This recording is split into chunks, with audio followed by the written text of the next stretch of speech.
Hi friends, welcome back to our channel.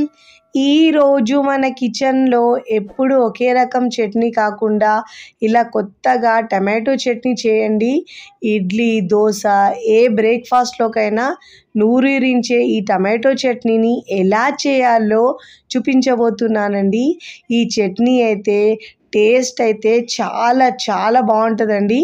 Idli ఇష్టం లేని వారు కూడా ఈ చట్నీ ఒక్కసారి రుచి చూస్తే మళ్ళీ మళ్ళీ కావాలంటారండి. ప్లేట్లు మొత్తం ఖాళీ చేస్తారు, అంత టేస్టీగా ఉంటుందండి.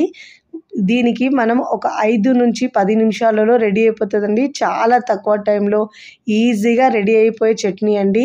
టేస్ట్ భలే ఉంటుందండి. మరి ఏమాత్రం ఆలస్యం చేయకుండా ఈ టమాటో చట్నీని ఎలా చేయాలో ఆ ప్రాసెస్ని ఇప్పుడు చూద్దాం రండి. ముందుగా ఇక్కడ నేను ఒక మిక్సీ జార్ తీసుకోవాలండి. మిక్సీ జార్ తీసుకొని దాంట్లో 1 కప్పు టమాటోలు తీసుకున్నానండి. ఇవి మీడియం సైజు 3 నుంచి 4 టమాటోలు ఉంటాయండి. 1 కప్పు టమాటోలు తీసుకున్న తర్వాత దీంట్లో వెల్లుల్లి పొట్టు తీసుకొని ఒక 5 నుంచి 6 దాకా వేసుకోవాలండి. ఇప్పుడు మంచి కలర్ కోసము ఇక్కడ నేను కాశ్మీరీ రెడ్ చిల్లీ పౌడర్ వేసుకుంటున్నానండి. ఇలా కాశ్మీరీ రెడ్ చిల్లీ పౌడర్ వేసుకోవడం వల్ల కలర్ మంచిగా వస్తుందండి చట్నీకి. అయితే 1 టీ స్పూన్ దాకా వేసుకోవాలండి. నార్మల్గా మనం రెగ్యులర్గా తినే రెడ్ చిల్లీ పౌడర్ ఒక 1/2 టీ స్పూన్ దాకా వేసుకోవాలి. కారము 1/2 టీ స్పూన్ దాకా వేసుకోవాలండి. స్పైసీగా ఎక్కువ తినే వాళ్ళైతే ఒక 1 టీ స్పూన్ దాకా అయినా వేసుకోవచ్చు. ఇప్పుడు మూత పెట్టేసి వాటర్ ఏమీ వేయకుండా మెత్తగా గ్రైండ్ చేసుకోవాలండి. ఇప్పుడు ఇలా మెత్తగా గ్రైండ్ చేసుకున్న తర్వాత ఒక మీడియం సైజు చిన్న ఆనియన్ తీసుకోవాలి. టమాటోలు తీసుకున్న కప్పుతో ఒక 1/4 కప్పు దాకా వస్తాయండి. ఇప్పుడు ఇలా మెత్తగా గ్రైండ్ చేసుకోవాలి. ఉల్లిపాయలు వేసుకున్న తర్వాత ఇలా గ్రైండ్ చేసుకున్న ఈ మిక్సీ జార్ని పక్కకు పెట్టుకొని స్టవ్ మీద ప్యాన్ పెట్టుకొని దాంట్లో ఒక 2 టీ స్పూన్ల ఆయిల్ వేసుకోవాలండి. ఫస్ట్ టైం నా ఛానల్ చూస్తున్న వాళ్ళు ప్లీజ్ నా ఛానల్ని సబ్స్క్రైబ్ చేసుకోండి, లైక్ చేయండి, పక్కనున్న బెల్ ఐకాన్ని ప్రెస్ చేయండి.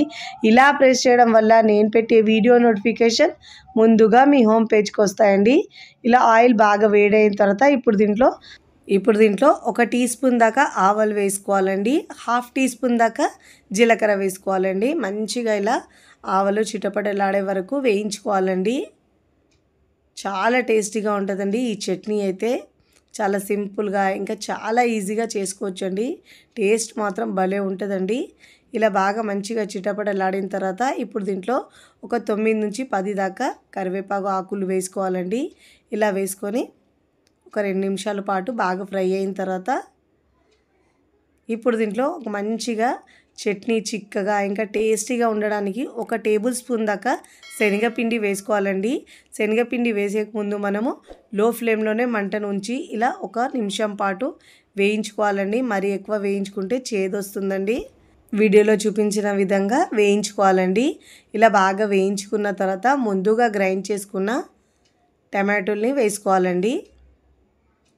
ఇలా మొత్తం వేసుకొని ఇలా మనం మంచిగా ఉడికించుకోవాలండి. ఇలా ఉల్లిపాయ టమాటో పచ్చి స్మెల్ పోయే వరకు లో ఫ్లేమ్లోనే లేదంటే మీడియం ఫ్లేమ్లో మంట ఉంచి మాత్రమే ఉడికించుకోవాలండి. హై ఫ్లేమ్లో అస్సలు ఉంచొద్దు, మాడితే టేస్ట్ పోతుందండి. పైన ఆయిల్ సపరేట్ అయ్యే వరకు లో ఫ్లేమ్లోనే మంచిగా ఉడికించుకోవాలి. కాస్త దగ్గర అయ్యే వరకు ఉడికించుకోవాలండి. చూడండి, ఇలా మంచిగా ఉడికించుకుంటే స్మెల్ బాగా వస్తుందండి. టేస్ట్ కూడా బాగుంటుంది చట్నీకి. చూడండి, ఇలా ఆయిల్ పైన తేలిన తర్వాత ఇప్పుడు గ్లాసున్నర వాటర్ వేసుకోవాలండి. దీంట్లో వేసుకొని ఇలా బాగా ఉడికించుకోవాలండి. కాస్త దగ్గర అయ్యే వరకు ఉడికించుకోవాలి. ఎక్కువసేపు ఉడికించే అవసరం ఉండదండి దీనికి.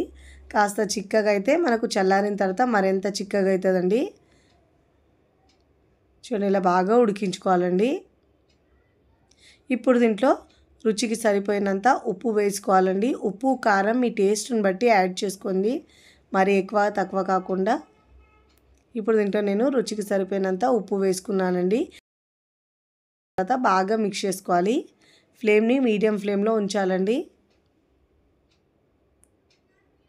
ఇలా బాగా ఉడికించుకోవాలి. చూడండి, కన్సిస్టెన్సీ వీడియోలో చూపించిన విధంగా ఉండాలండి. ఇప్పుడు ఇలా ఉన్న తర్వాత స్టవ్ ఆఫ్ చేసుకొని పక్కకు దించుకోవాలండి. ఇక నేను ఒక హాఫ్ టీ స్పూన్ దాకా బెల్లం పౌడర్ వేసుకుంటున్నానండి.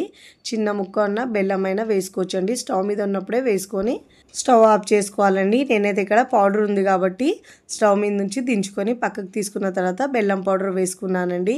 ఇలా వేసుకున్న తర్వాత ఇలా చిక్కగా ఉండాలండి. ఇప్పుడు నేను ఇక్కడ ఇడ్లీతో సర్వ్ చేస్తున్నానండి. టేస్ట్ అయితే చాలా బాగుంటుందండి. చూస్తుంటేనే ఎప్పుడెప్పుడు తినాలనిపిస్తాయండి. అంత టేస్టీగా ఉంటాయండి. ఈ ఇడ్లీ టమాటో చట్నీ రుచి అయితే కాంబినేషన్ భలే ఉంటుందండి. ఒక్కసారి ఇలా చేసి పెట్టండి. పిల్లలు పెద్దలు కూడా చాలా ఇష్టంగా తింటారు. ప్లేట్లు ఖాళీ చేసేస్తారండి. అంత కమ్మగా ఉంటుంది. మీరు కూడా తప్పకుండా చాలా టేస్టీగా ఉండే ఇడ్లీ బ్రేక్ఫాస్ట్లోకి కమ్మగా ఉండే ఈ టమాటో చట్నీని ఒక్కసారి ట్రై చేయండి. ట్రై చేసి ఎలా కుదిరిందో నాకు కామెంట్ ద్వారా తెలియచేయండి. వేడి వేడి ఇడ్లీలోకి ఇలా చట్నీ వేసుకొని తినండి. రుచి ఆహా అనాల్సిందండి. అంత బాగుంటుందండి. వీడియో నచ్చితే లైక్ చేయండి. ఫ్రెండ్స్ ఫ్యామిలీకి షేర్ చేయండి. మరికొన్ని టేస్టీ సింపుల్ క్విక్ రెసిపీస్ కోసం టీ కిచెన్ని సబ్స్క్రైబ్ చేసుకోండి. కమెంట్ చేయడం అస్సలు మరవకండి. Thanks for watching.